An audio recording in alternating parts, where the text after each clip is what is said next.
Api di Bukit Menoreh. Cerita, Esa Mintarja. Audiobook, novel silat. Bab 378. Gelagah Putih yang sudah pernah melihat ungkapan ilmu kanuragan Rara Wulan masih juga memperhatikan dengan seksama. Dalam keadaan yang lain di dalam sanggar, mungkin Rara Wulan mampu menunjukkan unsur-unsur yang terlewati dalam pertempuran yang sebenarnya, namun yang ternyata mengandung kekuatan yang besar.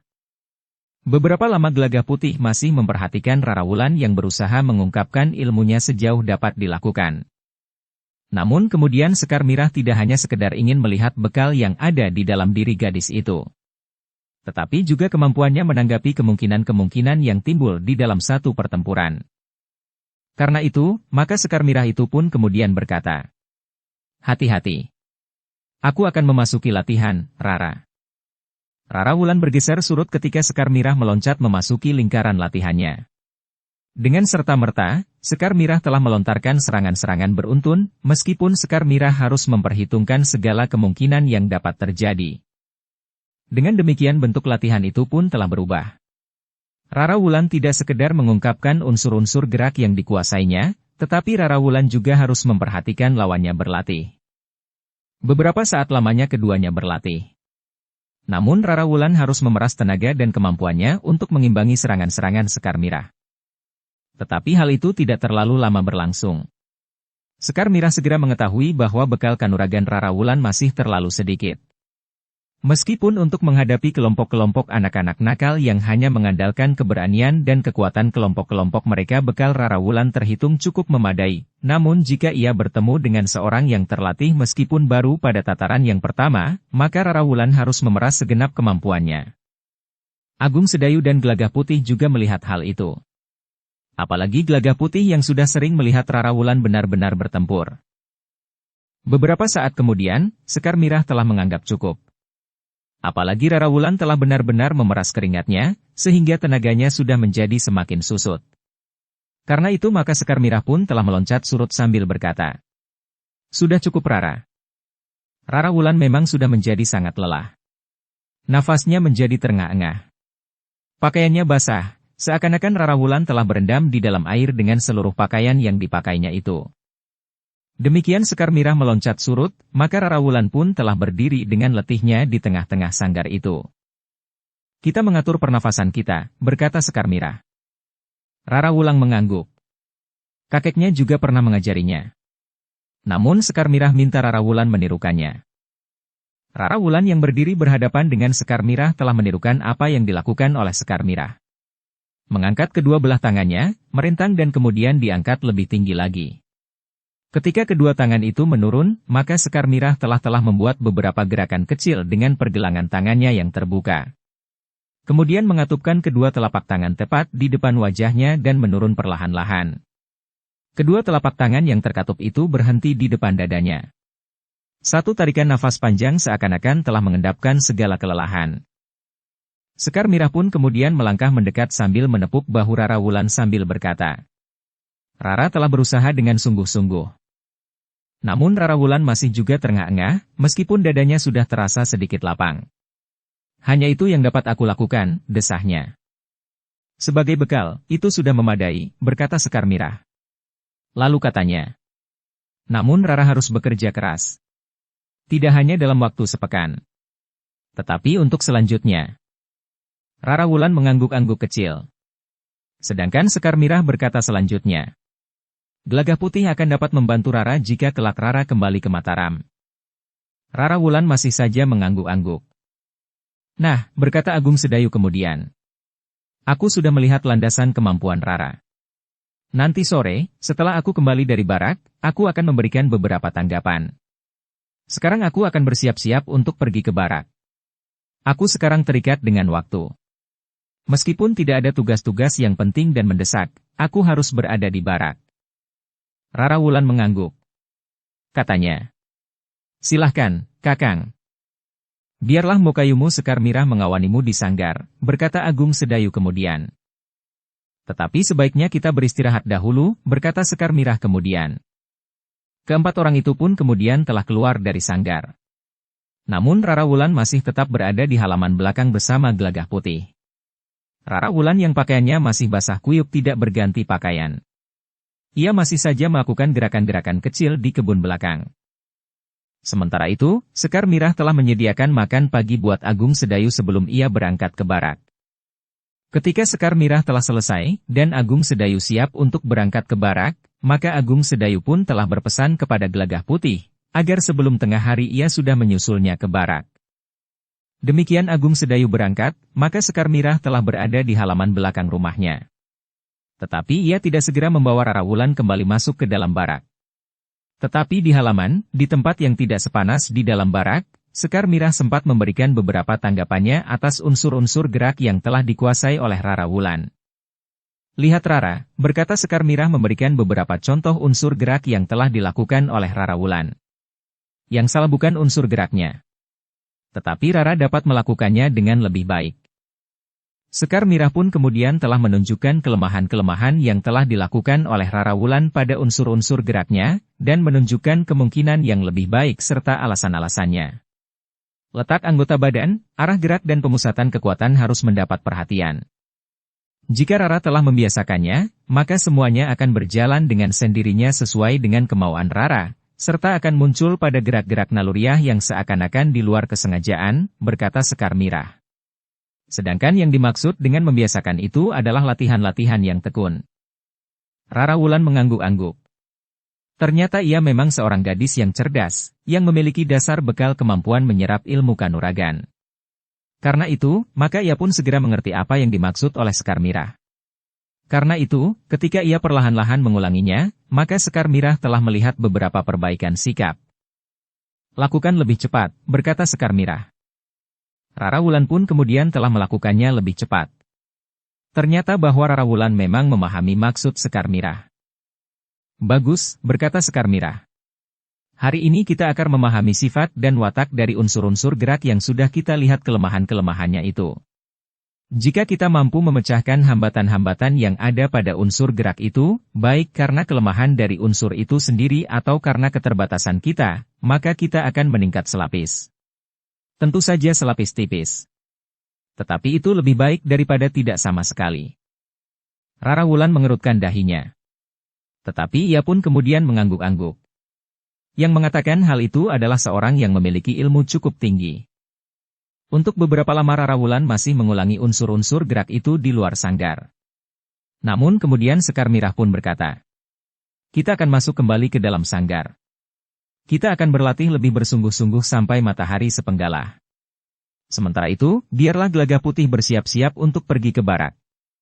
Pada kesempatan lain saja kita akan memberinya waktu untuk melihat-lihat latihan kita. Karena itu maka ketika Sekar Mirah membawa Rara Wulan masuk kembali ke dalam sanggar, Gelagah Putih tidak ikut bersama mereka. Tetapi ia pun kemudian telah pergi ke dapur. Udara di dalam sanggar memang tidak sesejuk di kebun belakang di bawah pepohonan. Tetapi udara di dalam sanggar itu terasa lebih panas. Namun di dalam sanggar, latihan olah kanuragan itu menjadi lebih bersungguh-sungguh. Di dapur, Gelagah Putih mendapatkan pembantu di rumah itu sedang merebus air. Sedangkan di perapian sebelahnya tercium bau yang sedap. Kendo udang, desis Gelagah Putih. Aku menjadi semakin lapar. Baru saja aku naikkan ke atas api, berkata anak itu. Jika kau makan pagi, pakai saja sambal terasi dan lodeh keluih. Ki Agung Sedayu juga hanya memakai sambal terasi dan lodeh keluih. Gelagah Putih tersenyum. Sambil menepuk pundak anak itu, Gelagah Putih berkata, aku akan makan pagi dengan sambal terasi dan lodeh keluih. Anak itu tidak menjawab lagi. Tetapi ia justru bangkit berdiri sambil bergeremang. Aku harus membuat kayu bakar. Gelagah Putih tidak menyahut. Tetapi ia pun telah memungut mangkuk untuk makan. Sejenak kemudian, maka Gelagah Putih pun telah siap berangkat ke barak. Tetapi ketika ia menemui pembantu rumah itu, maka anak itu sambil bersungguh-sungguh berkata, nanti aku akan mengisi pakiwan, akan membersihkan halaman, akan membelah kayu, akan apa lagi, apa lagi. Gelagah Putih tertawa. Katanya, kau akan menjadi cepat tua jika kau selalu marah saja. Sekali-sekali kau harus tertawa keras-keras. Tergantung sikapnya, jawab anak itu. Lebih baik tidak pulang untuk 2-3 tahun. Gelagah Putih tertawa semakin keras. katanya. Sudahlah. Aku akan pergi ke barak. Nanti jika Mbokayu Sekar Mirah menanyakan aku, maka kau jawab saja bahwa aku menyusul Kakang Agung Sedayu. Siang nanti aku akan pulang untuk makan dengan kendo udang. Anak itu tidak menjawab, sementara Gelagah Putih pun kemudian telah meninggalkan rumah itu menuju ke barak pasukan khusus. Ketika Gelagah Putih sampai di barak, maka oleh prajurit yang bertugas ia dipersilahkan menunggu di gardu utama, sementara prajurit itu telah memberitahukan kepada pemimpin pasukan khusus itu bahwa seseorang telah mencarinya. Siapa namanya? Bertanya Agung Sedayu. Gelagah Putih, jawab prajurit itu. Agung Sedayu mengangguk-angguk. Katanya, bawa anak itu kemari. Gelagah Putih yang kemudian dipersilahkan masuk ke barak induk pasukan khusus itu telah terkejut ketika ia melihat Ki Lurah Branjangan ada di tempat itu pula. Ki Lurah, desis Gelagah Putih yang keheranan. Ki Lurah tersenyum. Katanya, kemarin menjelang senja aku sampai di sini. Tetapi Ki Lurah tidak mengatakan bahwa Ki Lurah juga akan pergi ke tanah perdikan Menoreh, sahut Gelagah Putih. Memang tidak, jawab Ki Lurah. Tujuan kita memang berbeda. Kenapa berbeda? Bertanya Gelagah Putih. Aku memang mendapat tugas untuk mendampingi Agung Sedayu di sini, jawab Ki Lurah. Gelagah Putih mengangguk-angguk. Namun ia berkata, apa salahnya jika kita pergi bersama-sama?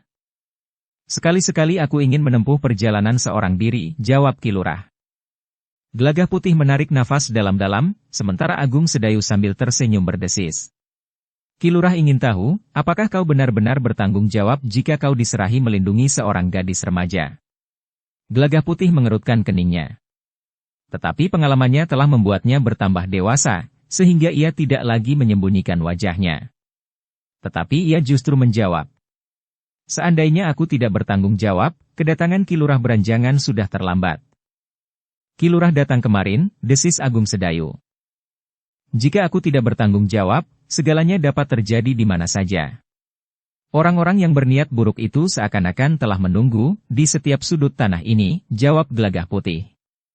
Lalu katanya, waktu yang kami perlukan menempuh perjalanan dari Mataram ke tanah perdikan ini ternyata cukup lama. Tetapi tidak sampai senja, sehingga Ki Lurah tidak akan dapat berbuat apa-apa lagi menjelang senja, karena jika terjadi sesuatu di perjalanan, tentu sebelum senja itu turun. Ki Lurah tertawa. Katanya, tidak. Aku tidak ingin mengujimu. Aku mempercayaimu. Karena itu, maka aku biarkan kau berjalan sendiri bersama Rara Wulan, karena aku masih mempunyai beberapa pekerjaan yang harus aku selesaikan. Gelagah Putih menarik nafas dalam-dalam, sementara Agung Sedayu berkata, kau nampak bersungguh-sungguh Gelagah Putih. Gelagah Putih tidak menjawab. Tetapi ia mencoba tersenyum sambil menundukkan kepalanya. Karena Gelagah Putih tidak menjawab, maka Ki Lurah pun kemudian berkata, sebelum aku berangkat, aku telah bertemu dengan Ki Wirayuda. Gelagah Putih tiba-tiba telah benar-benar menjadi bersungguh-sungguh. Dengan nada datar ia pun bertanya, apakah ada pesan dari Ki Wirayuda?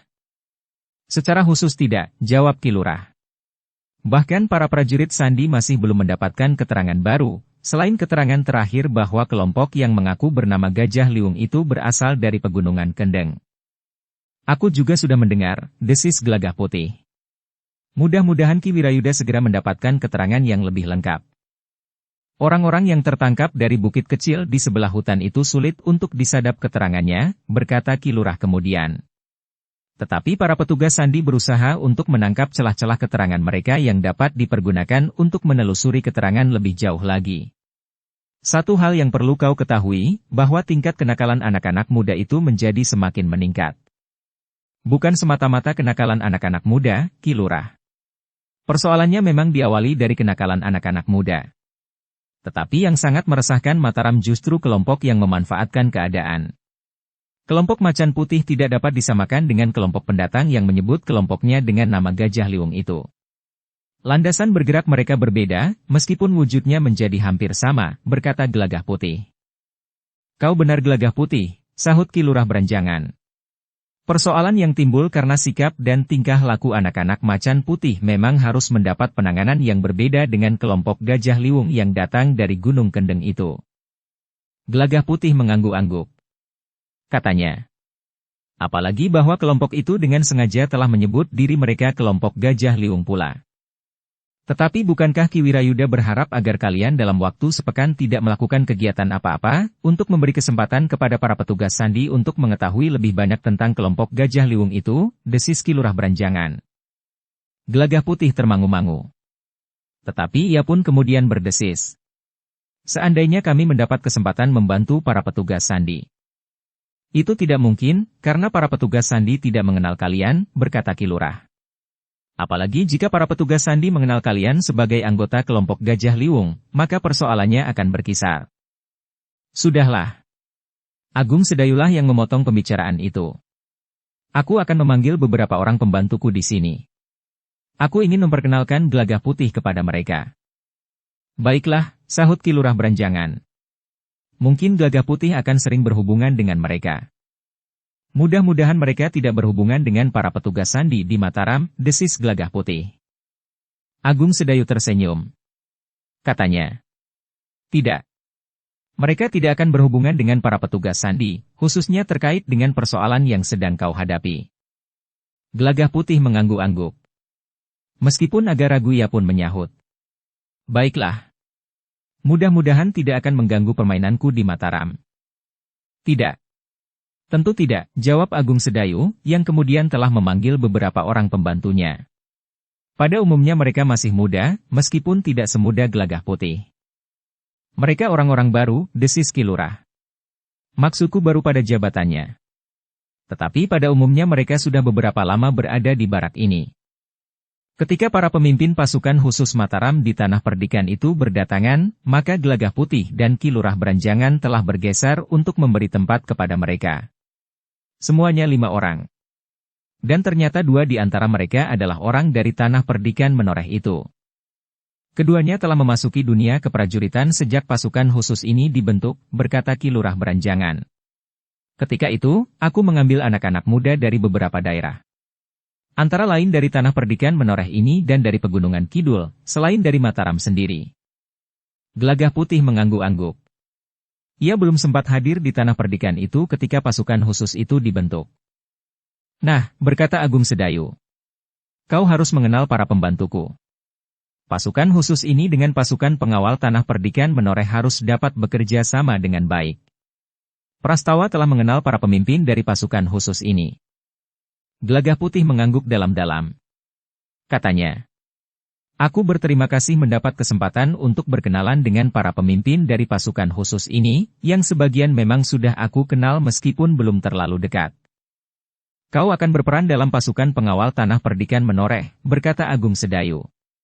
Aku tidak mempunyai terlalu banyak waktu sekarang, meskipun aku tidak dapat melepaskan pasukan pengawal itu dengan serta-merta. Apalagi bahwa di daerah ini kekuasaan tertinggi tetap berada di tangan Ki Gede sebagai satu-satunya orang yang memegang tunggul kepemimpinan. Agung Sedayu berhenti sejenak, lalu katanya. Karena itu, maka perkenalanmu dengan para pemimpin pasukan khusus ini akan mempunyai arti penting di masa mendatang. Gelagah Putih mengangguk-angguk. Katanya. Ya Kakang. Aku menyadari akan hal itu. Karena itu aku minta kau datang. Karena waktu wisuda yang dihadiri oleh Pangeran Mangkubumi dan Ki Patih Mandaraka, kau tidak sempat datang, meskipun aku dapat mengerti alasanmu, berkata Agung Sedayu. Gelagah Putih mengangguk-angguk kecil. Ia memang agak menyesal bahwa ia tidak dapat mengikuti wisuda waktu itu. Tetapi waktu itu ia benar-benar tidak dapat meninggalkan kawan-kawannya yang jumlahnya memang hanya sedikit itu. Untuk beberapa lama Gelagah Putih berada di barak pasukan khusus itu. Bahkan kemudian Gelagah Putih telah diajak oleh Agung Sedayu untuk melihat-lihat keadaan barak itu. Sebuah sanggar terbuka yang luas. Namun di dalam lingkungan barak itu telah dibangun pula beberapa buah barak tertutup. Gelagah Putih pun sempat berkenalan dengan beberapa orang pemimpin kelompok dari pasukan khusus itu. Ketika matahari kemudian mencapai puncaknya, maka Agung Sedayu telah minta agar Gelagah Putih tidak tergesa-gesa kembali. Katanya. Kau harus mencicipi makanan di barak ini. Aku ingin mengajakmu makan siang di sini nanti. Gelagah Putih tidak dapat menolak. Lewat tengah hari Gelagah Putih sempat makan di barak itu. Sementara mereka makan, maka Agung Sedayu pun berkata, Aku sudah minta izin kepada para pemimpin di sini untuk meninggalkan barak beberapa hari. Aku ingin menghadap guru. Sejak aku kembali dari Madiun, aku belum sempat menghadap. Aku juga ingin melaporkan bahwa aku sekarang terikat di barak pasukan khusus Mataram di Tanah Perdikan ini. Apakah Kakang Suandaru belum memberitahukannya? Desis Gelagah Putih. Mungkin sudah.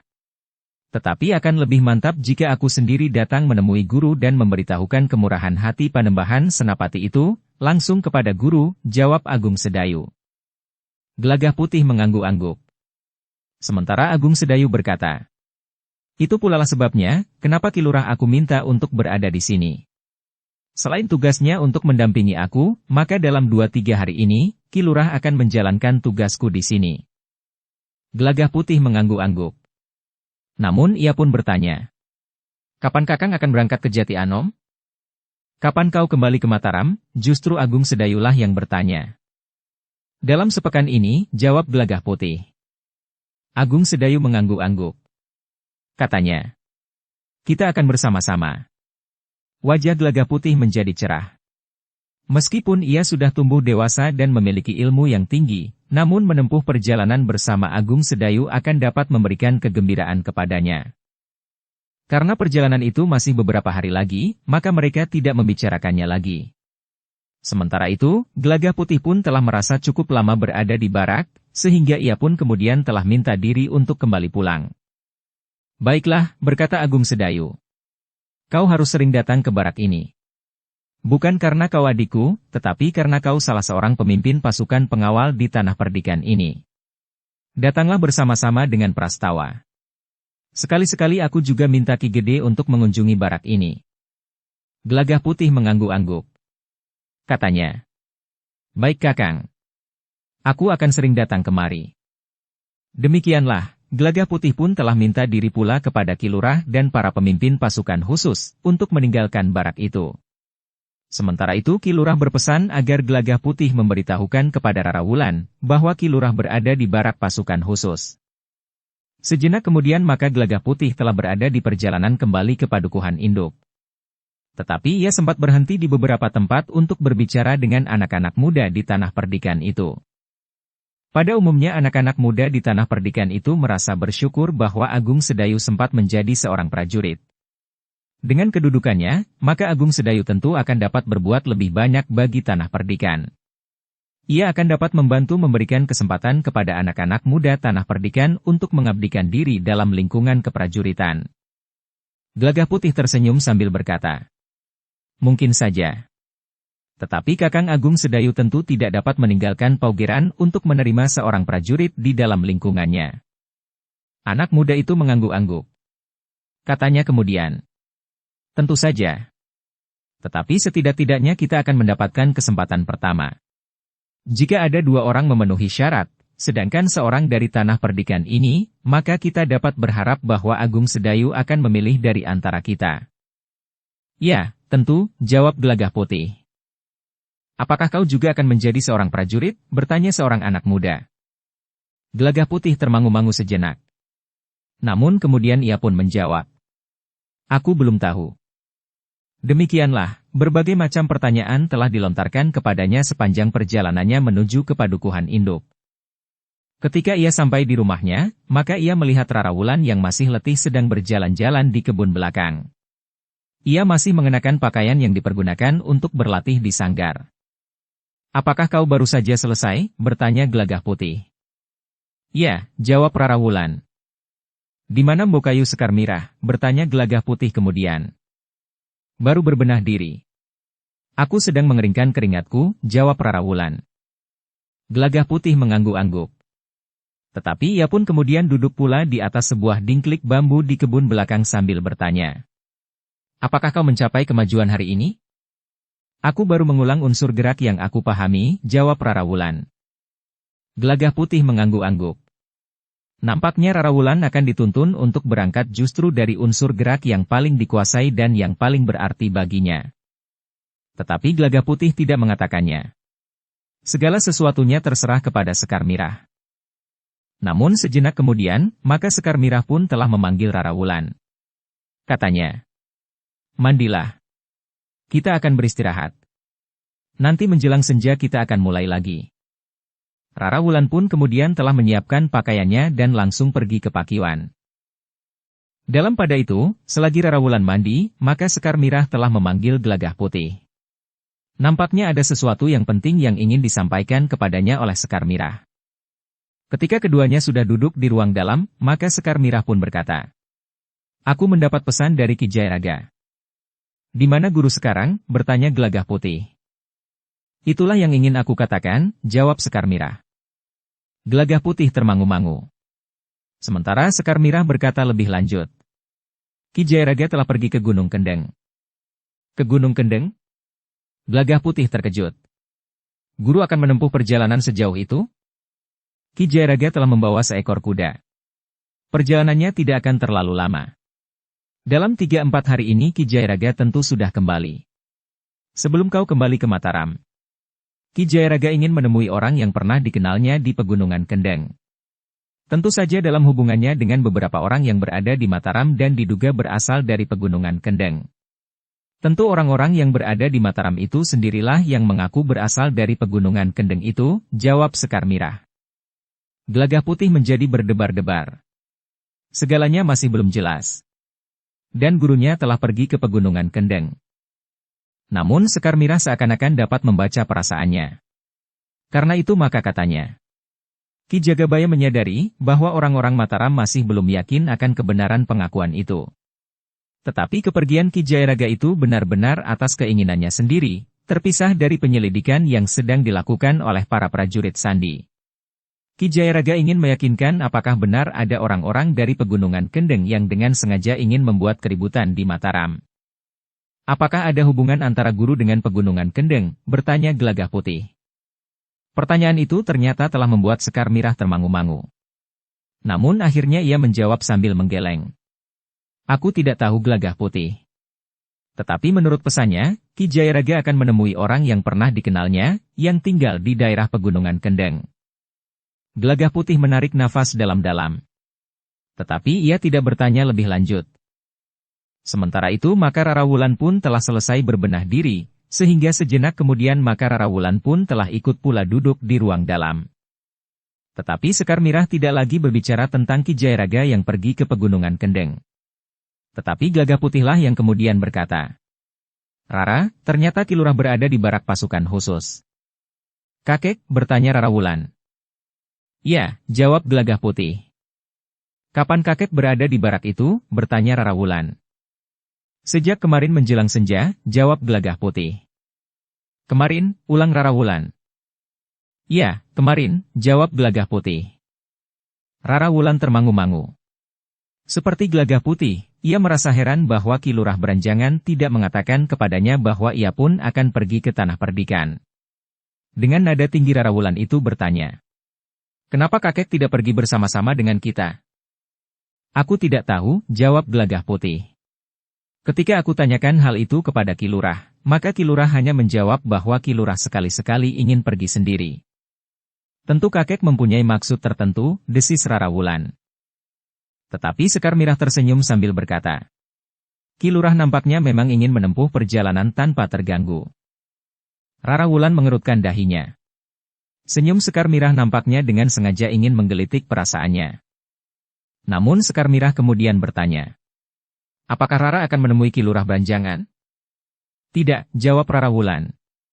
"Kakek dengan sengaja ingin pergi ke Tanah Perdikan tanpa orang lain." Sekar Mirah masih saja tersenyum. Namun kemudian Sekar Mirah itu pun mempersilahkan. "Kita akan makan lebih dahulu bersama Gelagah Putih." "Aku sudah makan di barak," sahut Gelagah Putih. Karena itu maka ketika Sekar Mirah dan Rara Wulan makan siang, Gelagah Putih justru telah pergi keluar rumah mencari pembantu rumah itu. Demikianlah, maka di hari-hari berikutnya Rara Wulan telah sibuk bersama Sekar Mirah di sanggar. Bahkan sekali-sekali Agung Sedayu dan Gelagah Putih telah ikut pula menunggui dan memperhatikan kemajuan yang dicapai Rara Wulan selama beberapa hari berada di Tanah Perdikan. Agung Sedayu yang ikut serta membantu Sekar Mirah memberikan jalan pintas agar Rara Wulan mampu mengembangkan ilmunya, telah berpesan kepada Gelagah Putih agar ia dapat memberikan bimbingan kepada Rara Wulan untuk selanjutnya. "Selama kau berada di Mataram, maka kau akan dapat memberikan tuntunan. Meskipun mungkin hanya langkah-langkah kecil, tetapi itu tentu akan lebih baik daripada tidak sama sekali, berkata Agung Sedayu. Gelagah Putih hanya mengangguk kecil. Namun Sekar Mirahlah yang berkata. Tetapi juga tergantung kepada Rara Wulan. Jika Rara Wulan tidak berkeberatan, maka tentu akan dapat dilakukan dengan baik. Agung Sedayu tersenyum. Katanya. Tentu Rara Wulan bersedia. Nampaknya Rara Wulan benar-benar ingin meningkatkan ilmunya. Cara satu-satunya adalah berlatih. Rara Wulan sendiri tidak menjawab. Tetapi kepalanya tertunduk dalam-dalam, sementara Gelagah Putih pun hanya berdiam diri saja. Agung Sedayulah yang kemudian berkata, "Baiklah. Kita serahkan saja hal itu kepada Gelagah Putih dan Rara Wulan sendiri. Namun yang penting, Rara Wulan dalam waktu yang singkat ini telah mampu membuka kemungkinan-kemungkinan baru bagi perkembangan beberapa jenis unsur-unsurnya. Jika hal ini mendapat penanganan yang terus-menerus, maka kemungkinan-kemungkinan kemampuan olah kanuragan bagi Rara akan semakin meningkat." Rara Wulan masih saja menunduk, sementara Gelagah Putih hanya mengangguk-angguk kecil saja. Tetapi baik Sekar Mirah maupun Agung Sedayu mengakui bahwa di dalam diri Rara Wulan memang tersimpan kemungkinan yang luas bagi perkembangan ilmu kanuragan. Sementara Rara Wulan mencoba untuk mengenali ilmunya semakin mendalam, maka Gelagah Putih dalam waktu yang pendek itu sempat berada di antara anak-anak muda Tanah Perdikan menoreh. Seperti pesan Agung Sedayu, maka Gelagah Putih telah datang ke barak bersama Prastawa. Sehingga dengan demikian maka hubungan antara para prajurit dari pasukan khusus Mataram di Tanah Perdikan menoreh dengan para pengawal menjadi semakin akrab. Namun Gelagah Putih hanya berada di Tanah Perdikan untuk sepekan. Karena itu, maka tidak banyak yang dapat dilakukannya. Kepada anak-anak muda Tanah Perdikan ia berjanji bahwa jika tugas-tugasnya di Mataram selesai, maka ia akan segera kembali lagi berada di antara para pengawal. Di hari-hari terakhir Gelagah Putih berada di Tanah Perdikan, anak muda itu digelisahkan oleh kepergian Ki Jayaraga, yang berjanji akan kembali sebelum Gelagah Putih meninggalkan Tanah Perdikan itu. Namun ternyata sampai hari kelima, Ki Jayaraga masih belum datang. Tidak apa-apa, berkata Agung Sedayu. Jika Ki Jayaraga terlambat, maka ia akan menyusulmu ke Mataram. Tetapi apakah Ki Jayaraga dapat mencari tempat tinggal kami? Jika Ki Lurah ada di rumah, maka Ki Jayaraga akan dapat berada di rumah Ki Lurah, berkata Gelagah Putih. Agung Sedayu mengangguk-angguk. Tetapi ia pun berkata, "Kau dapat menunjukkan salah satu tempat yang sering kau pergunakan. Ki Jayaraga tentu akan dapat mencarinya." Gelagah Putih memang agak ragu-ragu. Tetapi Agung Sedayu berkata, "Ki Jayaraga bukan anak-anak lagi. Karena itu, ia akan berhati-hati." Gelagah Putih mengangguk-angguk kecil. Katanya, "Baiklah Kakang. Aku akan menunggu kehadiran guru di Mataram." Gelagah Putih pun kemudian telah memberikan ancar-ancar di mana kelompoknya tinggal. "Aku menunggu," berkata Gelagah Putih. "Kau harus memberikan pesan kepada Mbokayumu." "Bukankah kita akan pergi bersama-sama?" berkata Agung Sedayu. "Oh ya," jawab Gelagah Putih. "Mbokayu akan menyampaikannya kepada guru." "Ya. Aku akan menyampaikannya kepada Ki Jayaraga. Ia tentu tidak akan berkeberatan untuk menyusulmu ke Mataram," berkata Sekar Mirah. Malam terakhir Gelagah Putih di Tanah Perdikan, telah dipergunakannya untuk menghadap Ki Gede dan bertemu dengan para pemimpin kelompok pengawal Tanah Perdikan. Gelagah Putih telah minta diri untuk kembali ke Mataram. "Tugasku masih belum selesai," berkata Gelagah Putih kepada para pengawal. Di malam terakhir itu, ternyata Ki Jayaraga masih juga belum datang, sehingga Gelagah Putih benar-benar harus meninggalkannya. Di keesokan harinya Gelagah Putih akan kembali ke Mataram, bersama-sama dengan Agung Sedayu yang akan pergi ke Jati Anom. Malam itu, terakhir kalinya Rara Wulan berada di sanggar di rumah Agung Sedayu. Sementara Rara Wulan berlatih serta mendapat penilaian terakhir dari Sekar Mirah, Agung Sedayu dan Gelagah Putih telah berada di sanggar itu pula. Dengan singkat Agung Sedayu justru menunjukkan kepada Gelagah Putih bagian-bagian yang harus diperhatikannya. Ternyata di malam terakhir itu Rara Wulan justru sampai lewat tengah malam berada di sanggar. Gelagah Putih yang menunggu bagian-bagian terakhir latihan Rara Wulan, telah melihat apa yang harus dibenahi. Juga atas petunjuk Agung Sedayu, Gelagah Putih melihat kemungkinan-kemungkinan yang terbuka bagi Rara Wulan untuk dengan jalan pintas meningkatkan kemampuannya, tanpa merugikan susunan kewadagannya. Baru menjelang dini hari, latihan itu dihentikan oleh Sekar Mirah. Dengan nada rendah Sekar Mirah pun berkata, "Besok Rara akan menempuh perjalanan. Sebaiknya meskipun hanya sebentar Rara beristirahat." "Bukankah besok kita tidak berangkat terlalu pagi?" bertanya Rara Wulan. "Memang tidak Rara." Agung Sedayulah yang menyahut. "Besok pagi-pagi aku masih akan pergi ke barak sebentar, kemudian bertemu dengan Ki Gede." "Nah, jika demikian, kita dapat berlatih terus sampai pagi," berkata Rara Wulan. Sekar Mirah tersenyum. Katanya, "Sudahlah. Aku kira yang kita lakukan sudah cukup. Kita semua harus beristirahat." Rara Wulan tidak menjawab. Sementara Sekar Mirah berkata, "Nah, Rara aku persilahkan untuk membersihkan diri, kemudian tidur barang sejenak." "Kau juga," berkata Agung Sedayu kepada Gelagah Putih. "Kau besok juga masih harus minta diri kepada seisi tanah perdikan ini, serta Ki Gede." "Malam ini aku sudah menghadap," jawab Gelagah Putih. "Kemudian aku juga sudah bertemu dengan para pemimpin pengawal, sebelum aku menyusul masuk ke sanggar. Aku sudah minta diri kepada mereka." Agung Sedayu mengangguk-angguk. Tetapi katanya, "Meskipun demikian kau juga harus beristirahat barang sebentar. Besok kita akan menempuh perjalanan. Meskipun tidak terlalu jauh, tetapi setelah berada di Mataram kau tentu tidak akan sempat beristirahat. Kau tentu segera akan sibuk." Gelagah Putih mengangguk. Hampir saja ia mengatakan bahwa Agung Sedayu juga akan pergi ke Jati Anom. Tetapi niat itu diurungkannya. Demikianlah, maka sejenak kemudian mereka yang berada di sanggar itu telah membenahi diri dan berada di pembaringan. Rara Wulan yang letih segera tertidur pula. Demikian pula Agung Sedayu dan Sekar Mirah. Namun mereka hanya sempat beristirahat sebentar. Seperti biasa, menjelang matahari terbit Agung Sedayu telah bangun untuk melakukan kerja hariannya di rumah. Namun ternyata bahwa Gelagah Putih pun telah menimba air mengisi jambangan di Pakiwan. Ketika matahari terbit, maka Gelagah Putih dan Rara Wulan telah selesai berbenah diri. Tetapi Agung Sedayu justru masih harus pergi ke barak dan menghadap Ki Gede. Tetapi mereka memang tidak tergesa-gesa. Mereka masih mempunyai banyak waktu. Ketika matahari sepenggalah, maka Agung Sedayu pun telah kembali. Ia pun segera bersiap-siap untuk berangkat ke Jati Anom bersama-sama dengan Gelagah Putih dan Rara Wulan. Namun dalam pada itu, Agung Sedayu sempat berbisik di telinga Gelagah Putih. "Ki Lurah Berenjangan membawa sedikit pesan untukmu. Tetapi hanya untukmu." "Pesan apa?" bertanya Gelagah Putih.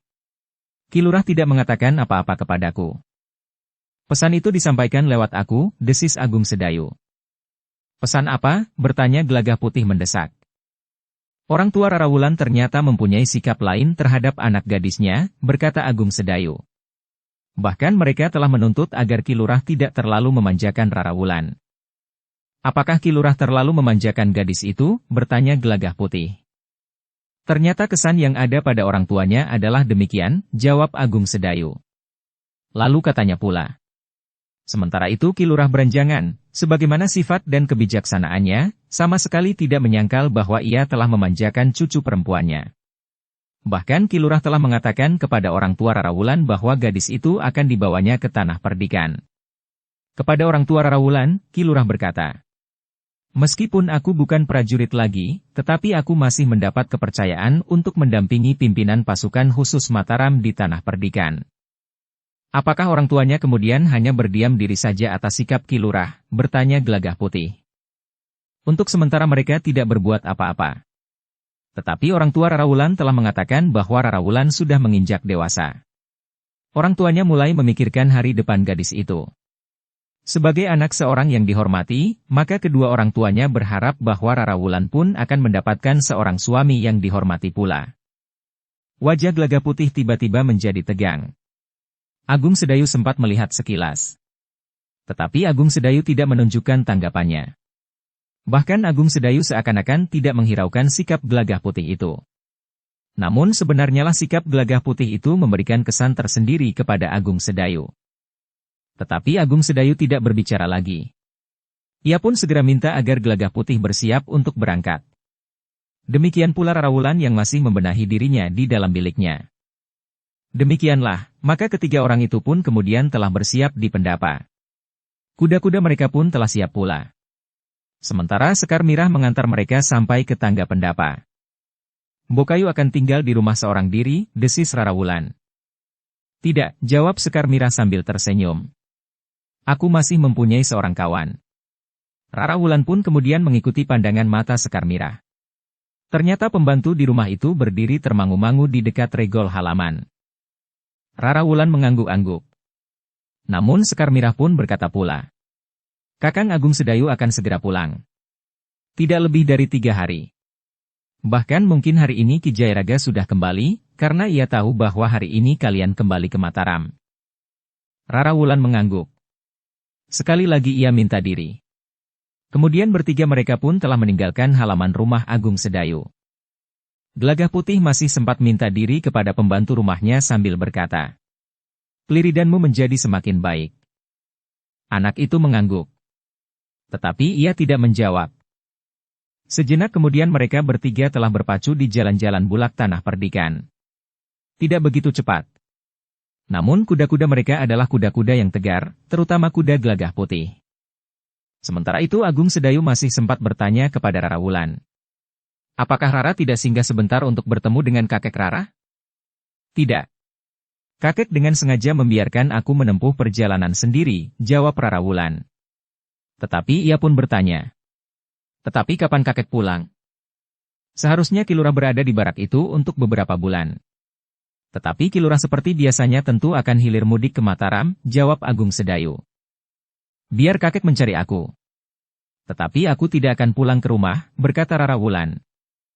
Tetapi sebenarnya lah orang tuamu mulai menjadi cemas, Rara, berkata Agung Sedayu kemudian.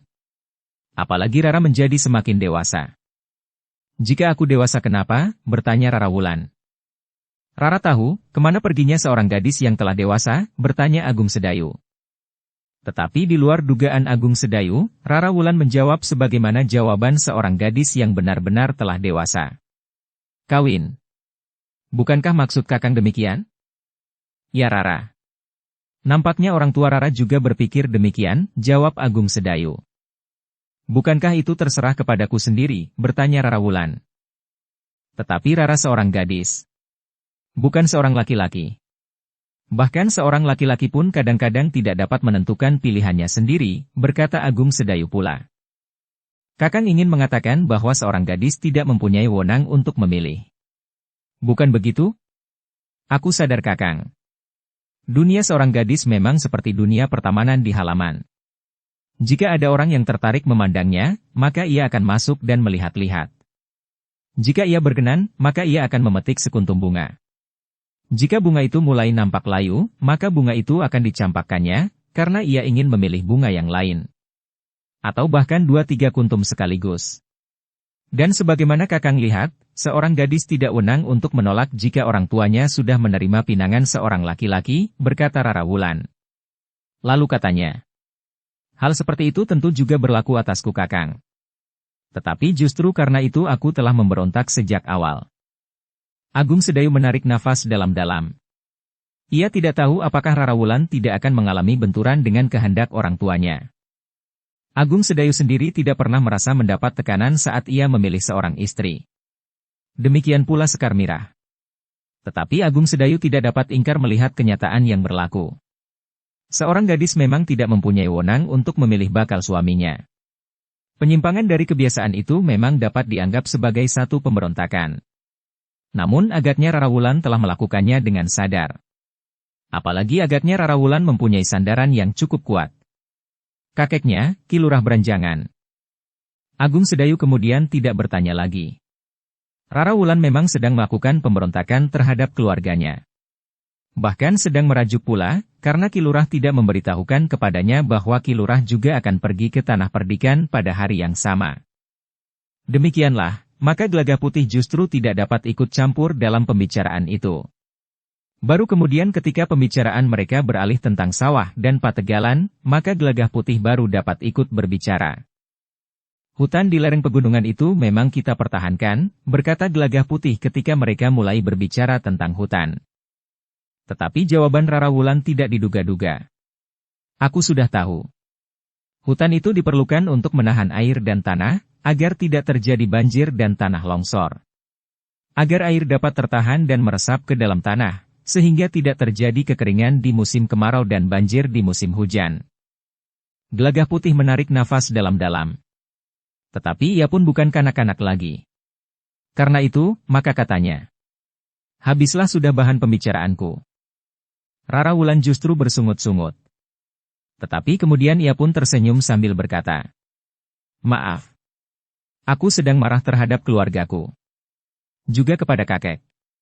Tidak kepadamu. Tetapi karena yang ada sekarang aku, maka aku telah mewakili sasaran kemarahan Rara," desis Gelagah Putih. "Tidak. Bukankah aku sudah minta maaf?" jawab Rara Wulan. Agung Sedayulah yang kemudian tidak mencampuri pembicaraan itu. Tetapi ia pun telah tersenyum mendengarnya. Demikianlah, perjalanan mereka bertiga ternyata tidak mengalami kesulitan apapun juga.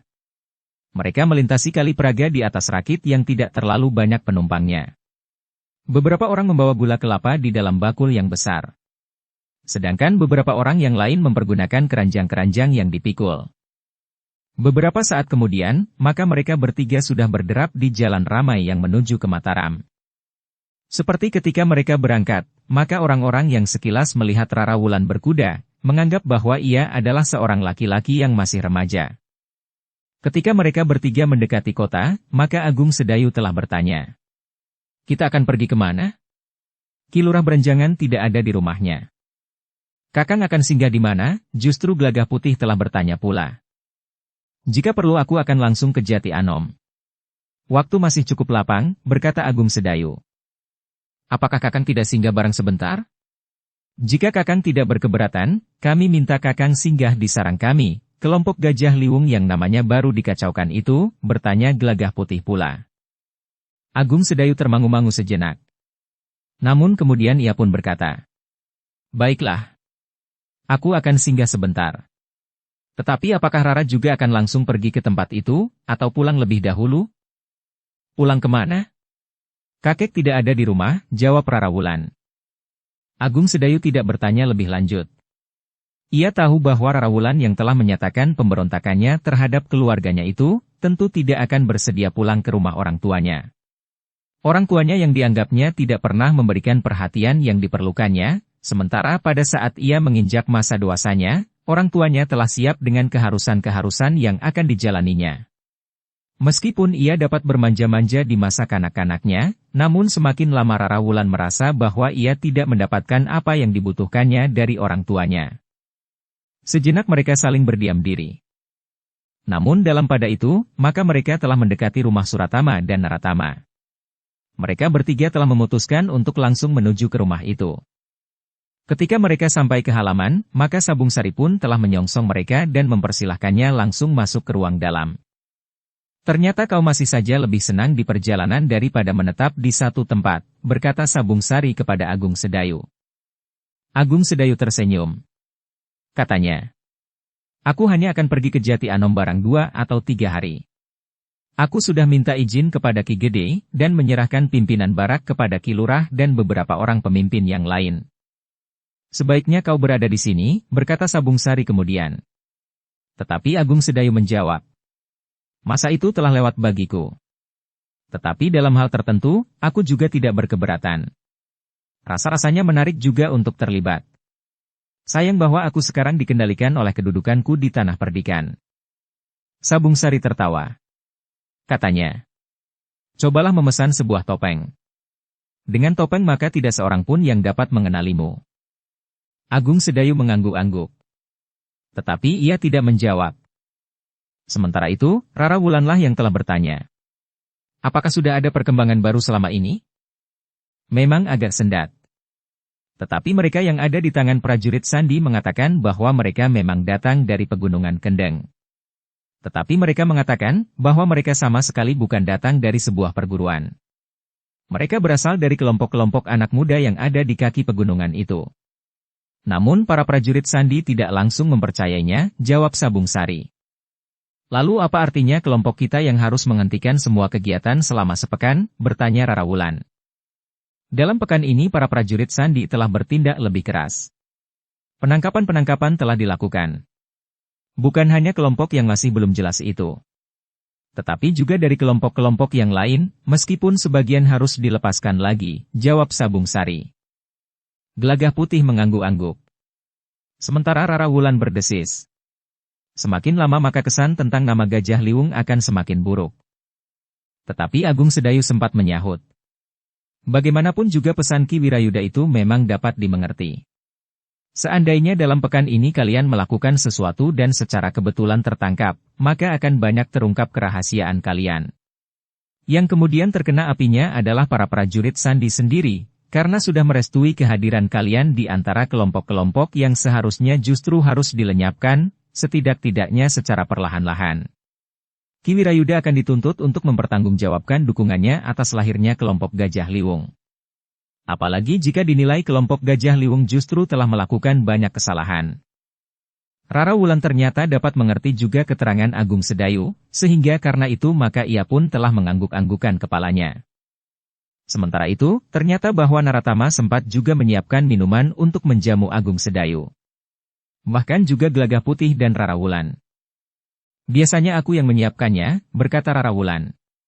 Sekarang karena aku baru datang, maka aku telah menjadi tamu di sini.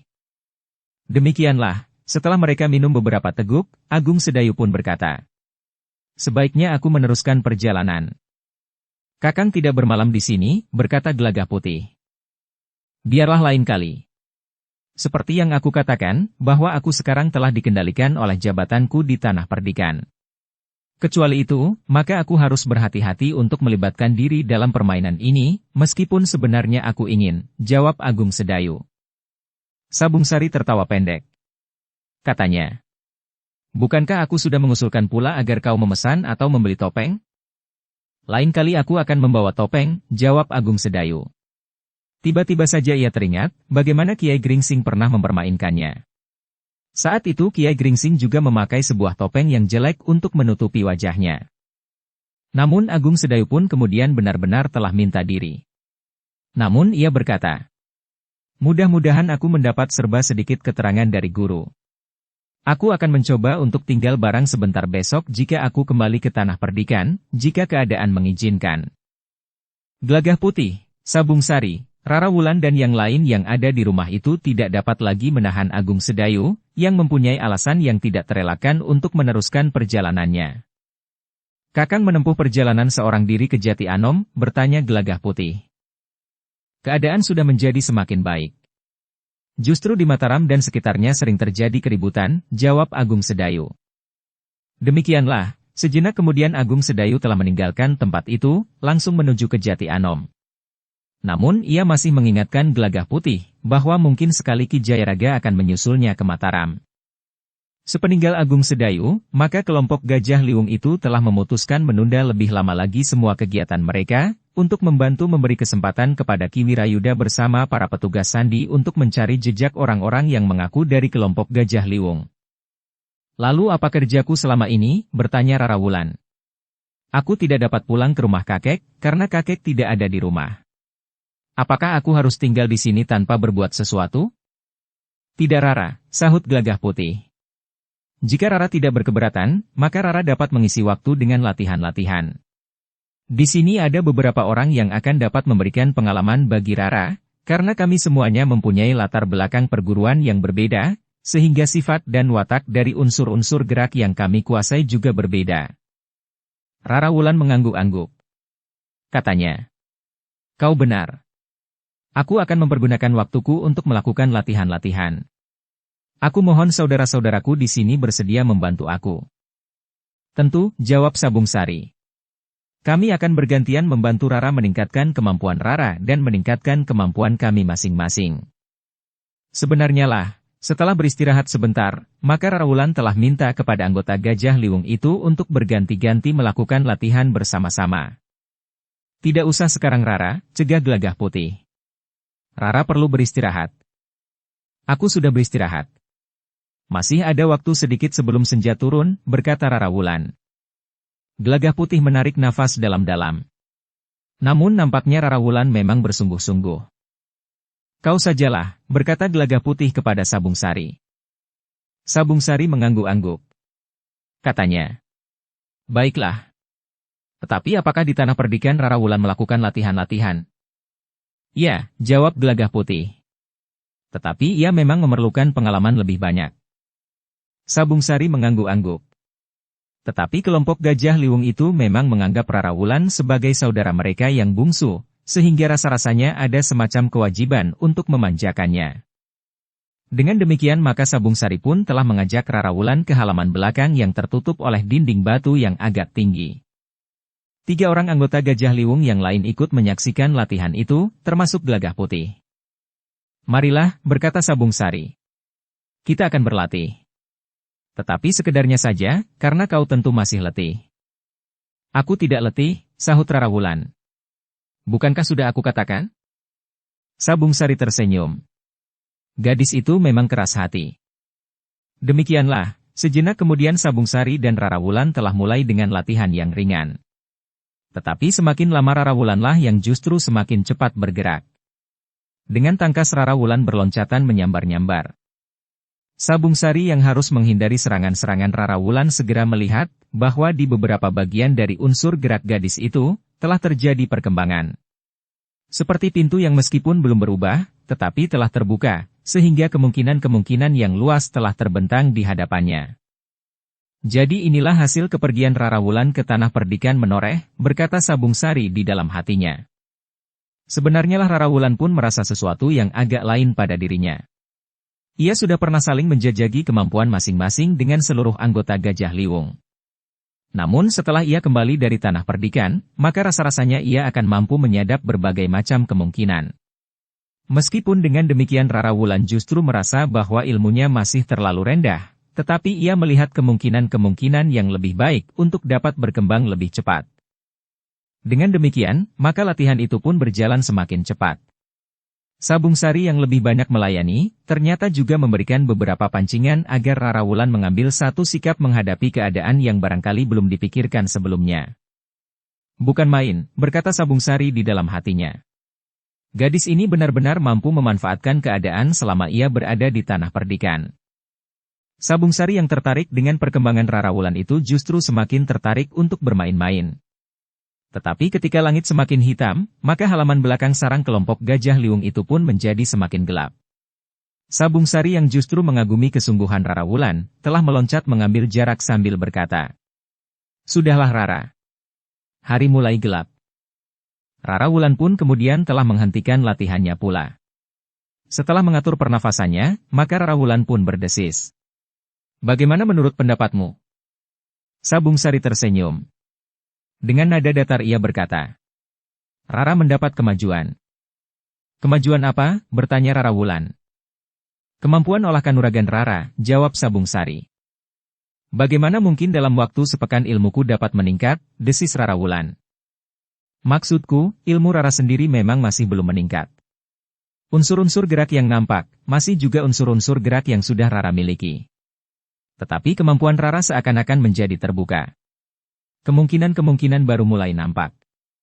Agaknya selama di Tanah Perdikan Rara telah menempa diri, sehingga dalam waktu singkat Rara telah mempersiapkan langkah panjang di hari kemudian. Dengan latihan-latihan yang tekun dan terus-menerus, ilmu Rara akan berkembang. Meskipun masih pada landasan ilmu yang sama. Tetapi kekuatan dan kedalamannya sudah jauh berbeda. Sehingga Rara menjadi yakin akan tujuan setiap unsur gerak, karena Rara sudah menguasai sifat dan wataknya. Bukan lagi sekedar melontarkan unsur gerak untuk sekedar melawan unsur gerak lawan. Rara sudah mulai memikirkan akibat dari setiap penggunaan unsur gerak, kemungkinan-kemungkinannya, dan kemudian memecahkan perlawanan lawan atas unsur gerak itu. "Dari mana kau tahu?" bertanya Rara Wulan. Sabung Sari tertawa. Dengan tidak ragu-ragu Sabung Sari menjawab, "Bukankah aku dapat melihat dan merasakan pada saat kita berlatih?" Rara Wulan mengangguk kecil. Namun Sabung Sari pun kemudian berkata, "Sudahlah. Aku persilahkan Rara pergi ke Pakiwan apabila peluhnya sudah mulai mengering. Kami akan berada di Pringgitan." Rara mengangguk sambil menjawab, "Baiklah. Nanti aku akan menyusul." Demikianlah, ketika Gelagah Putih dan Sabung Sari telah berada di Pringgitan bersama beberapa orang anggota Gajah Liwung yang lain, Sabung Sari pun berkata, Satu kemajuan yang pesat. Agaknya Rara Wulan telah mendapatkan tuntunan dengan cara yang tepat. Meskipun tidak langsung meningkatkan kemampuan ilmunya, tetapi hasilnya justru akan lebih berarti. Bokayu Sekar Mirahlah yang telah memberikan tuntunan itu, berkata Gelagah Putih. Dukung channel Novel Silat dengan subscribe, follow, like, komen dan share. Cara yang paling baik bagi Rara Wulan, sahut Sabung Sari. Namun Rara Wulan memang telah puas bahwa latihan itu hanya diselenggarakan sekali saja dengan seseorang. Tetapi ketika ia berada di Peringgitan dan minta salah seorang anggota Gajah Liwung yang lain mengadakan latihan malam itu, Sabung Sari telah mencegahnya. Sudah cukup untuk hari ini Rara. Bagaimanapun juga Rara harus memperhatikan keterbatasan tubuh Rara. Betapapun jantung kita bergejolak, namun kita harus memperhitungkan keterbatasan itu, agar latihan-latihan yang kita lakukan tidak justru merugikan kita sendiri, berkata Sabung Sari. Tetapi aku sama sekali belum merasa letih, berkata Rara Wulan. Mungkin karena gejolak yang menyala di dalam diri Rara, sehingga Rara tidak sempat memperhatikan kelelahan pada tubuh Rara, jawab Sabung Sari. Rara Wulan mengangguk kecil. Ia menyadari bahwa Sabung Sari yang memiliki ilmu yang tinggi dan pengalaman yang luas tentu memiliki pengamatan yang tajam atas latihan-latihan yang dilakukannya, serta kemampuan dan kekuatan wadaknya. Karena itu, maka Rara Wulan itu tidak memaksanya. Namun di hari berikutnya, untuk mengisi waktunya Rara Wulan telah berlatih dengan tekun. Ia berlatih dengan ketujuh orang anggota Gajah Liwung berganti-ganti. Dengan demikian, apa yang dilakukan Sekar Mirah telah memungkinkan ilmu gadis itu berkembang. Berbagai macam latar belakang perguruan yang berbeda telah memungkinkan Rara Wulan untuk menyadap unsur-unsur gerak yang sesuai dengan landasan dasar ilmunya yang diwarisinya dari kakeknya. Tetapi itu memang satu-satunya jalan pintas yang dapat ditempuhnya untuk sementara, agar ilmunya tidak terlalu sederhana dan sempit. Untuk menghadapi orang-orang yang berilmu kanuragan, maka berbagai ragam unsur gerak memang harus dapat dikuasainya, setidak-tidaknya dapat diatasi dengan pemecahan yang bersumber dari unsur gerak yang dikuasainya. Sebenarnya lah bahwa Rara Wulan memang memiliki dasar di dalam dirinya, sehingga segala sesuatunya yang berhubungan dengan olah kanuragan dapat diserapnya dengan cepat. Namun dalam pada itu, 2 hari kemudian, sarang kelompok Gajah Liwung itu telah didatangi seorang tamu yang mengejutkan mereka. Seorang yang datang secara khusus untuk bertemu dengan Gelagah Putih. Karena Gelagah Putih saat itu sedang tidak di rumah itu, maka tamu itu dipersilahkan untuk menunggu. Gelagah Putih sedang pergi ke pasar, berkata Rumeksa yang menerima kehadiran tamu itu. Namun kemudian Rumeksa itu pun bertanya. Tetapi siapakah Kisanak ini? Orang memanggilku Jairaga, jawab tamu itu. Aku adalah penghuni tanah perdikan Menoreh. Rumeksa mengangguk-angguk. Lalu katanya, agaknya Gelagah Putih tidak lama lagi akan datang. Ia sudah cukup lama berangkat mengantar Rara Wulan. Rara Wulan tentu tidak akan terlalu lama berada di pasar, karena ia tidak ingin diketahui oleh orang tuanya. Kakeknya mengatakan kepada orang tuanya, bahwa Rara Wulan sedang dibawanya ke tanah perdikan. Ki Jairaga tersenyum. Katanya, Ki Lurah Berenjangan memang aneh. Ki Jairaga mengenal Ki Lurah Beranjangan, bertanya Rumeksa. Meskipun tidak terlalu akrab, tetapi aku mengenalnya, jawab Ki Jairaga. Rumeksa pun kemudian telah mempersilahkan Ki Jairaga menunggu. Namun karena ia belum mengenalnya sebelumnya, maka Rumeksa bukan saja sekedar menemuinya, tetapi juga mengamatinya. Seperti yang dikatakan, maka Ki Jairaga memang tidak perlu menunggu terlalu lama. Beberapa saat kemudian, Gelagah Putih telah datang bersama Rara Wulan. Guru, desis Gelagah Putih. Ki Jairaga tersenyum. Sementara itu Gelagah Putih sempat memanggil kawan-kawannya yang belum mengenal Ki Jairaga dan memperkenalkannya sebagai gurunya. Selain Kakang Agung Sedayu, aku berguru juga kepada Ki Jairaga, berkata Gelagah Putih. Untuk beberapa saat Gelagah Putih masih mempertanyakan keselamatan gurunya serta keluarga di tanah perdikan Menoreh. Namun kemudian Ki Jairaga itu pun bertanya. Apakah Agung Sedayu masih di Jati Anom? Ya, jawab Gelagah Putih. Agaknya Kakang Agung Sedayu akan singgah kemari, nanti jika ia kembali dari Jati Anom. Ki Jairaga mengangguk-angguk. Katanya. Aku sudah cemas, bahwa aku akan berselisih jalan. Aku sudah berusaha menempuh jalan yang biasanya dilalui oleh Agung Sedayu lewat penyeberangan sebelah selatan. Nampaknya Kakang Agung Sedayu belum kembali, berkata Gelagah Putih. Mungkin hari ini atau besok. Ki Jayaraga mengangguk-angguk. Katanya. Aku juga ingin memberi keterangan tentang perjalananku ke Pegunungan Kendeng kepada Agung Sedayu. Gelagah Putih mengangguk-angguk. Tetapi ia kemudian bertanya. Apakah kami boleh mendengarkan keterangan tentang orang-orang Pegunungan Kendeng itu? Ki Jayaraga menarik nafas dalam-dalam. Namun kemudian katanya. Sebenarnya keterangan ini memang untuk kalian. Tetapi aku ingin Agung Sedayu juga mendengarnya. Namun baiklah, aku akan mengatakannya kepada kalian.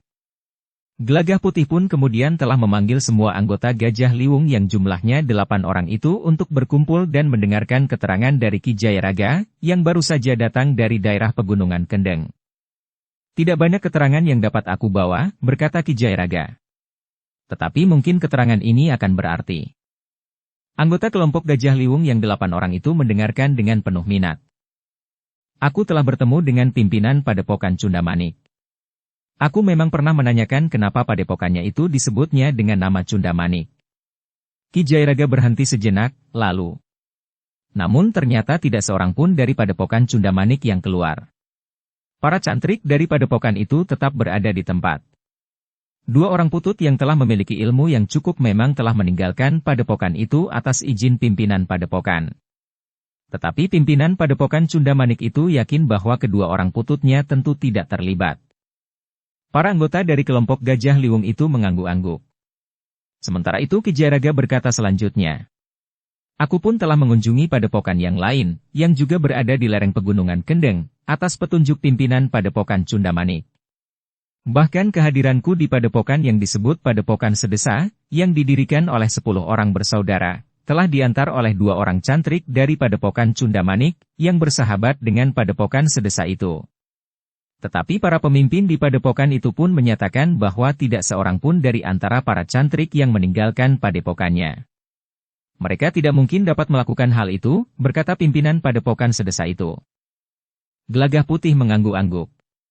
Katanya. Jadi mereka sama sekali tidak berasal dari Pegunungan Kendeng. Aku memang mencoba untuk meyakinkannya, berkata Ki Jayaraga. Ketika aku mendengar ceritamu, maka aku memang memerlukan datang ke Pegunungan Kendeng, karena aku memang sudah mengira bahwa orang-orang Pegunungan Kendeng tidak akan mungkin melakukannya, khususnya orang-orang dari Padepokan Cundamanik. Dan bahkan kemudian juga bukan dari Padepokan Sedesa.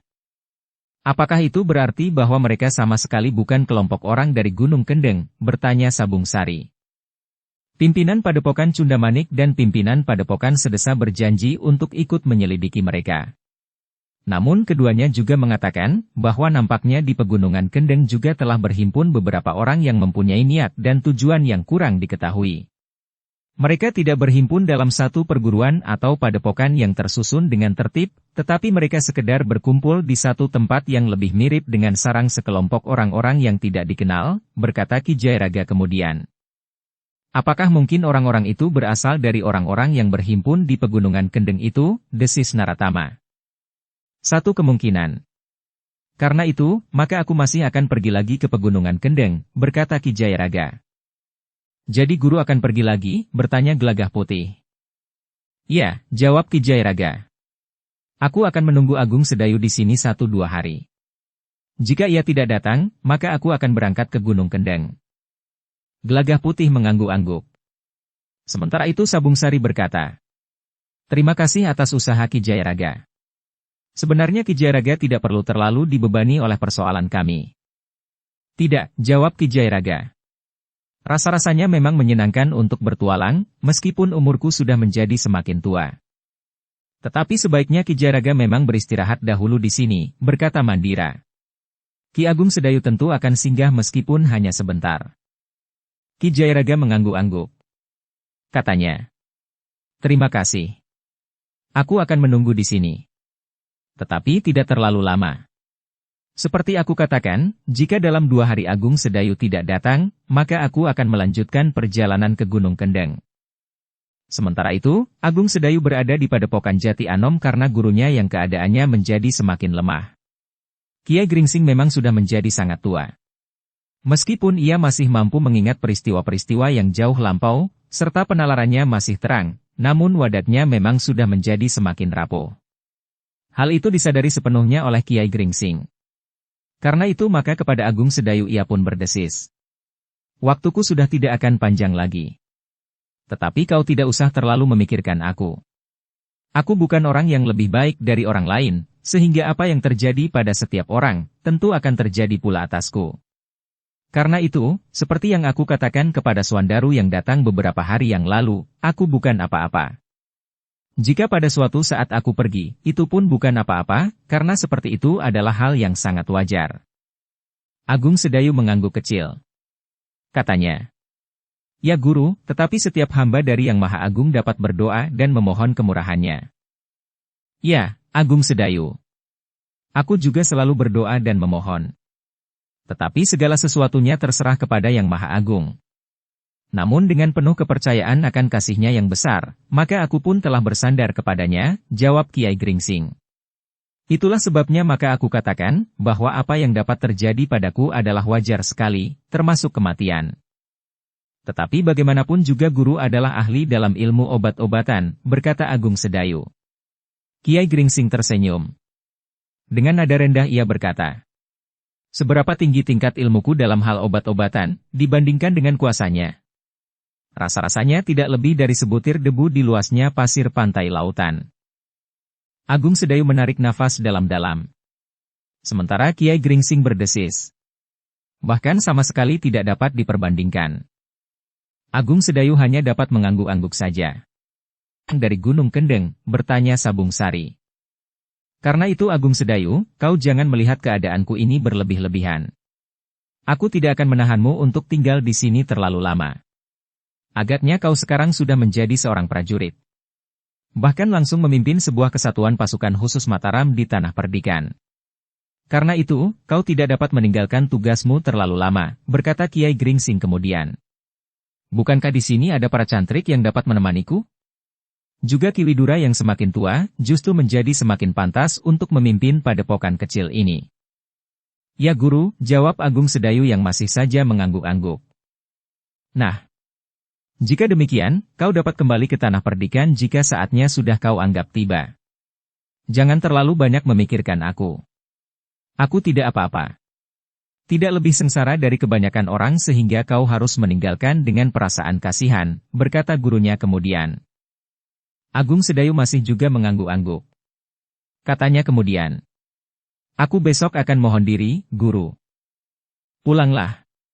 Kau mengemban satu tugas yang tidak dapat kau tinggalkan terlalu lama.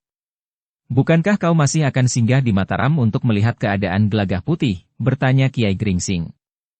"Ya Guru," jawab Agung Sedayu. "Sebenarnya lah bahwa Gelagah Putih dan kawan-kawannya sedang mempertanyakan beberapa orang yang telah membuat keonaran di Mataram, dan ada di antaranya yang mengaku dari Pegunungan Kendeng." Kiai Gringsing mengerutkan dahinya. Ia mencoba mengingat-ingat tentang Pegunungan Kendeng. Namun kemudian katanya dengan nada rendah, "Agung Sedayu, apa yang ada di Pegunungan Kendeng sekarang, tentu sudah jauh berbeda dari apa yang aku lihat sebelumnya. Aku memang pernah mendengar sebuah perguruan yang disebut Cundamanik. Tetapi apa yang aku ketahui tentang perguruan itu tidak mengarah kepada tindakan-tindakan yang kurang baik. Meskipun perguruan itu tidak menunjukkan hal-hal yang khusus bagi kepentingan orang banyak, tetapi juga tidak menjadi kebiasaan mereka merugikan orang lain. Mereka lebih banyak berbuat bagi diri mereka sendiri. Menyiapkan bekal hidup di kemudian hari bagi para cantrik, di samping olah kanuragan, juga mengusahakan alas dan bertani." Agung Sedayu mengangguk-angguk. Katanya, "Terima kasih Guru.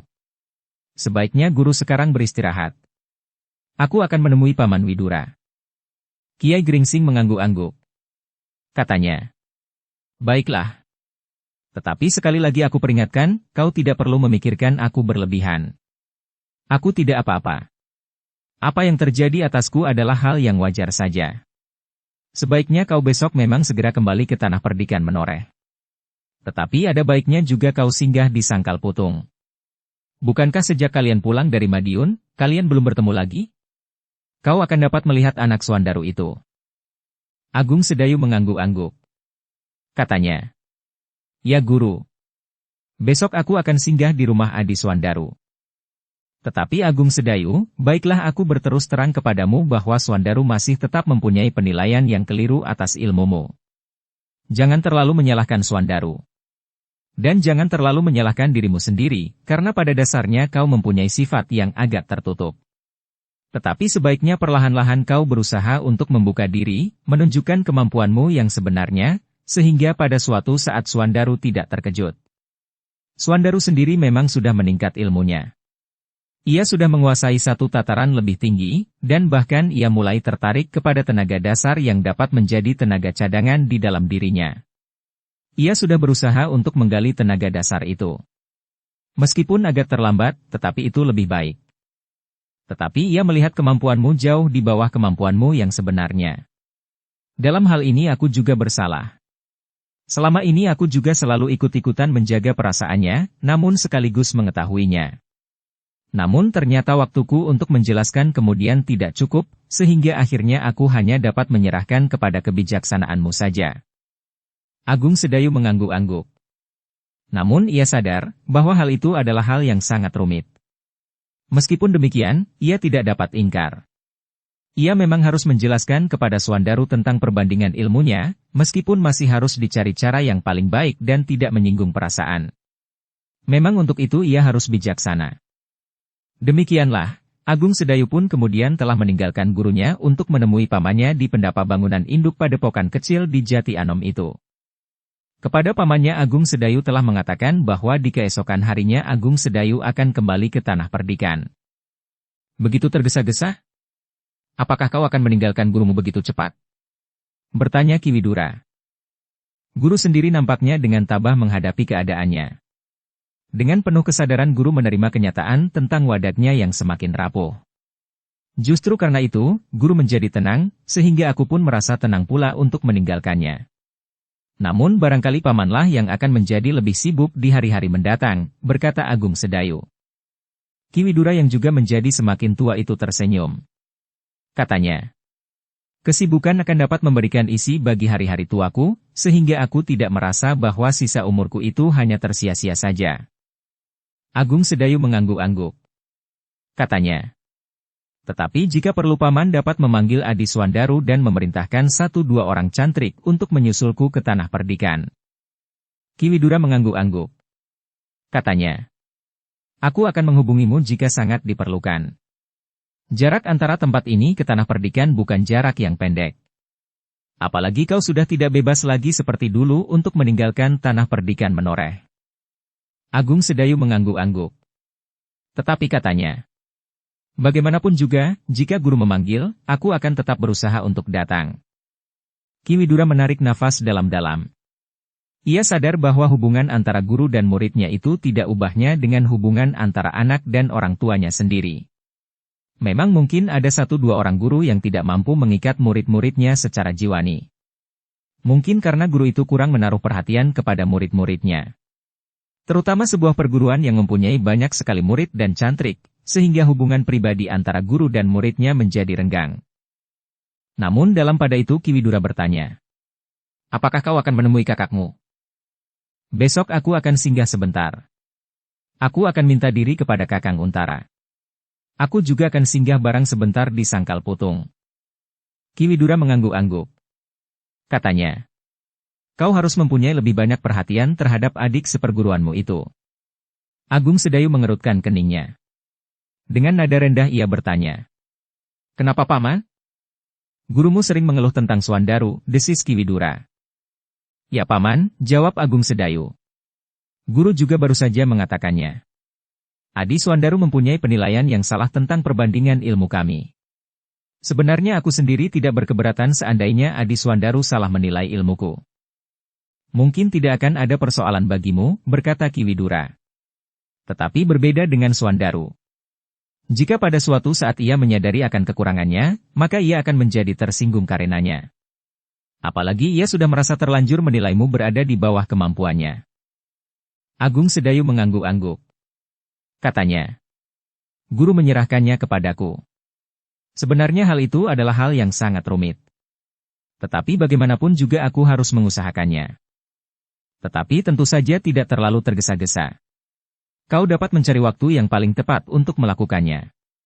Sementara itu Swandaru memang sedang tekun meningkatkan ilmunya. Bukankah kitab gurumu ada padanya sekarang? Ya. Kitab itu dibawanya. Aku juga tidak berkeberatan, jawab Agung Sedayu. Aku tahu bahwa kau memiliki banyak kelebihan dari orang kebanyakan. Kau juga dapat memahatkan ingatan di dinding hatimu, yang dapat kau baca kembali kapan saja kau kehendaki, sehingga kau tidak memerlukan kitab itu lagi.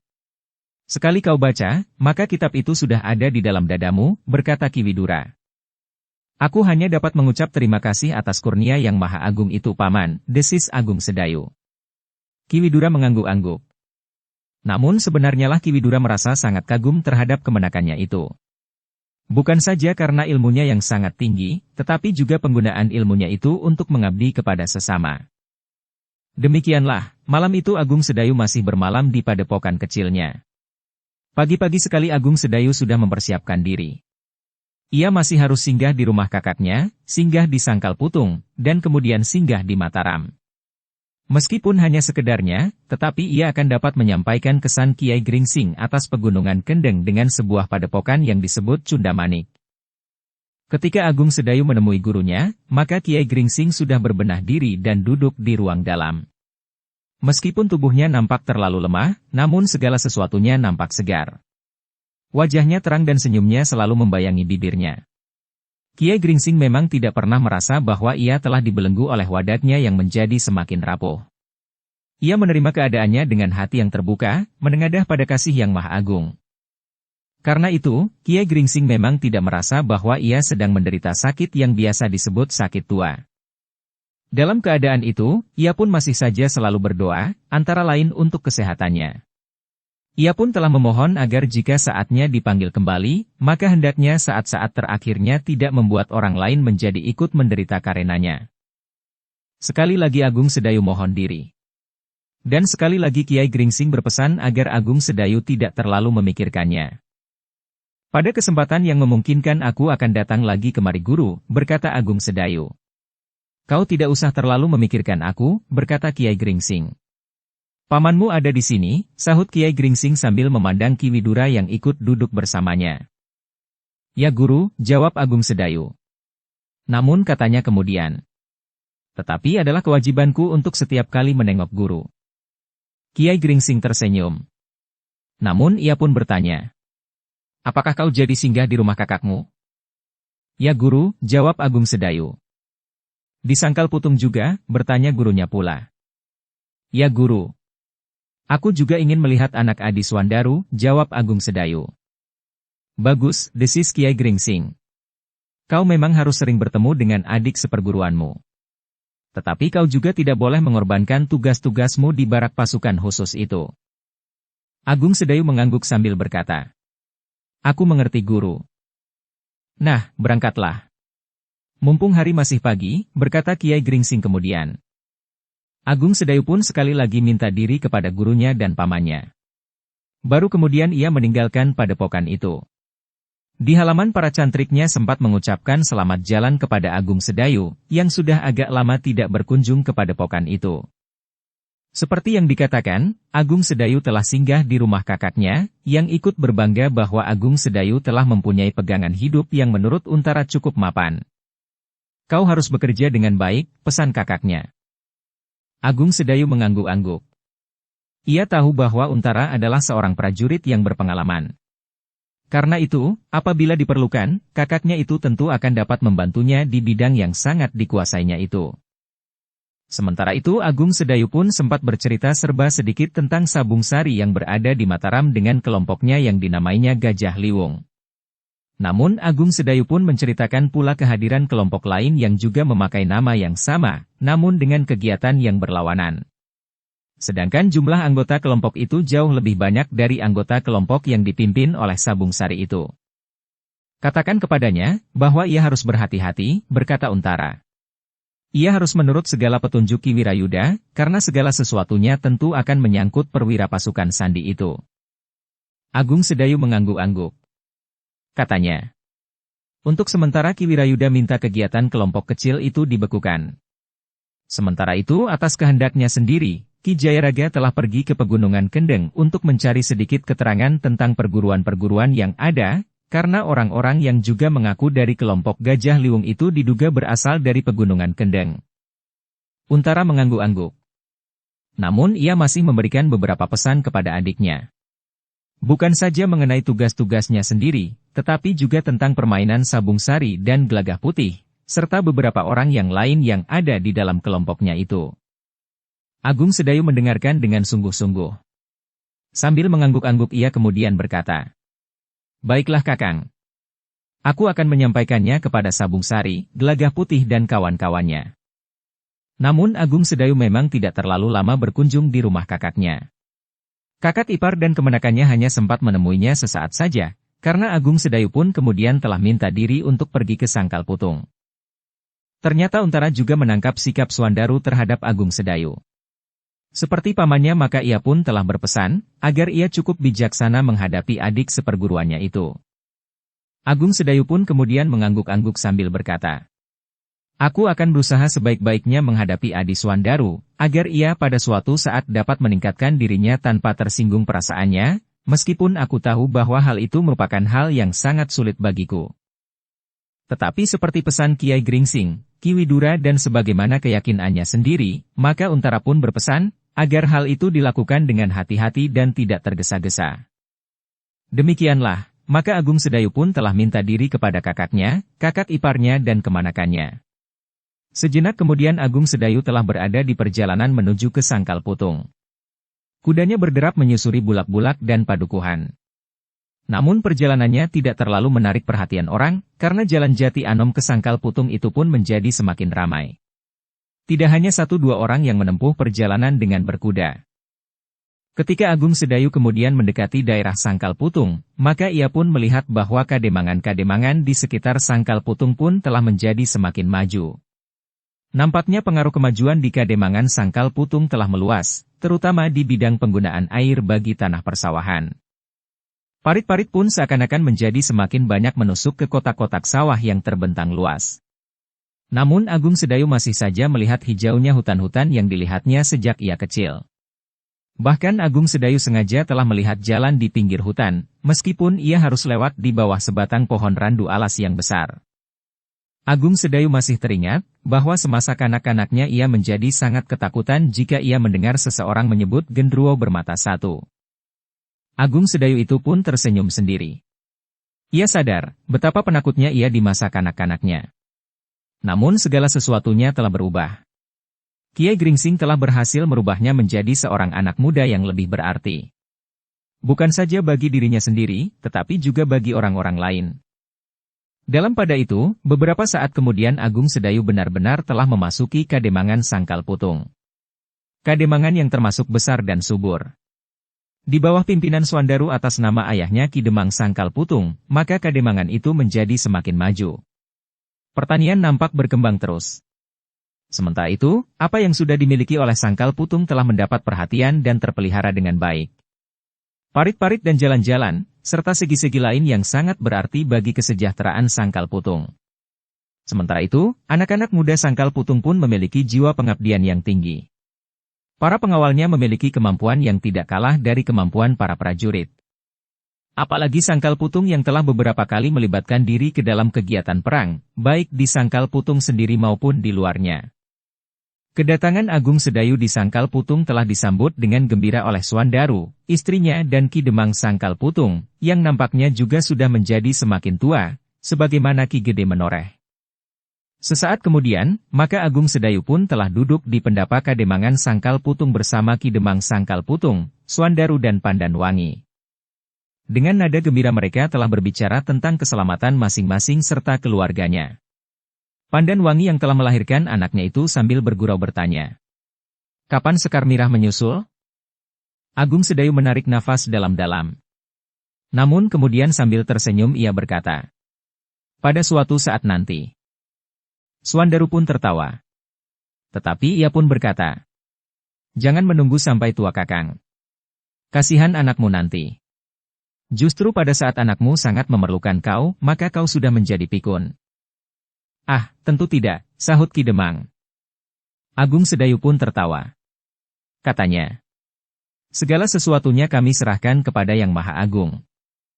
Ya, sahut Ki Demang. Kau telah berpikir mapan. Sikapmu itu adalah sikap yang paling tepat. Swandaru pun mengangguk-angguk sambil berkata. Tetapi kau juga harus memohon Kakang, meskipun kau pasrah. Agung Sedayu mengangguk-angguk pula. Pembicaraan mereka pun terputus ketika para pelayan menghidangkan minuman dan makanan. Namun pembicaraan mereka kemudian setelah meneguk minuman, telah beralih kepada tugas-tugas Agung Sedayu di barak pasukan khusus. Ada yang menarik. Tetapi ada yang terasa mengikat. Aku tidak mempunyai banyak kesempatan lagi untuk mengembara, jawab Agung Sedayu. Namun agaknya setelah umurku merambat semakin tua, maka keinginan untuk mengembara itu pun semakin memudar. Yang Ger, sahut Ki Demang. Sudah tentu kau akan semakin terikat kepada keluargamu dan tugas-tugasmu. Tetapi tugas Angger Agung Sedayu nampaknya sesuai benar dengan bekal yang ada di dalam diri Angger Agung Sedayu. Kakang memang harus lebih menekuni ilmu Kakang dalam tugas Kakang yang sekarang ini, berkata Swandaru. Lalu katanya pula. Jika Kakang memerlukan, maka dalam waktu sebulan lagi, kitab guru akan dapat Kakang bawa ke tanah perdikan. Agung Sedayu mengangguk-angguk. Katanya. Baiklah Adi Swandaru, nanti sebulan lagi aku akan datang mengambilnya. Ilmu bagi Kakang sekarang akan sangat penting artinya. Sebagai seorang pemimpin pasukan, maka Kakang harus benar-benar memiliki kelebihan. Jika Kakang masih saja segan untuk meningkatkan ilmu, sementara orang lain memeras keringat dan bekerja keras untuk berlatih, maka pada suatu saat Kakang Agung Sedayu akan ketinggalan, berkata Swandaru. Agung Sedayu mengangguk-angguk. Katanya. Sekarang aku mempunyai banyak kesempatan. Di barak ada sanggar yang memiliki berbagai macam peralatan. Juga ada sanggar terbuka yang luas, sehingga aku akan dapat berlatih dengan baik. Sementara itu aku pun mempunyai cukup waktu untuk melakukannya. Soalnya bukan sekedar kesempatan dan peralatan, tetapi juga kemauan dan kesungguhan, jawab Swandaru. Lalu katanya. Selama ini Kakang kurang menunjukkan kesungguhan berlatih. Karena itu, jika Kakang tidak merubah keadaan itu, meskipun kitab guru ada di tangan Kakang, sanggar yang memadai dan kesempatan yang luas, nampaknya Kakang tidak akan banyak mendapat kemajuan. Sementara itu tugas Kakang adalah di kalangan keprajuritan yang memerlukan peningkatan kemampuan dalam olah kanuragan dan pengetahuan perang. Sementara itu bukankah Kakang Agung Sedayu telah melakukannya? Bertanya Pandan Wangi. Belum. Swandarulah yang menjawab. Kakang memang telah meningkatkan ilmunya, tetapi masih belum bersungguh-sungguh.